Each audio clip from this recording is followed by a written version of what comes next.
మీకు కనుక ఈ కాయలు కనిపించాయనుకోండి, పక్కా కొనేసేయండి. ఎందుకంటే దీనితోటి సూపర్ టేస్టీ చట్నీ ప్రిపేర్ చేసుకోవచ్చు. లేదంటే పప్పు కూడా యాడ్ చేసి ఏసుకోవచ్చు. పప్పులో కూడా ఏసుకుంటే పులుపు ఫ్లేవర్ తోటి మంచి విటమిన్ సి వస్తుందనమాట. చాలా చాలా బాగుంటుంది.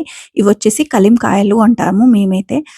మంచిగా వాష్ చేసేసుకొని, దీంట్లో కట్ చేసుకొని ఇలా మధ్యలో ఒక సీడ్ ఉంటుందనమాట. అది తీసేయాలి. అది ఒగరుగా ఉంటుందనమాట అందుకు. ఇప్పుడు ఒక పాన్‌లో నువ్వులు యాడ్ చేసేసుకొని మంచిగా చిటపటలాడే వరకి వేయించేసుకోవాలి. ఇప్పుడు అదే పాన్‌లోకి కొంచెము మెంతులు ఇంకా జీలకర్ర కూడా యాడ్ చేసి వేయించేసుకొని పక్కకు పెట్టేసుకోండి. ఇప్పుడు ఒక టీ స్పూన్ ఆయిల్ వేసేసి దీంట్లో ఎండుమిరపకాయలు కొంచెం ఎక్కువనే పడతాయి. దాంతో పాటు కొంచెం ఎల్లిపాయలు కూడా ఏసుకున్నాను.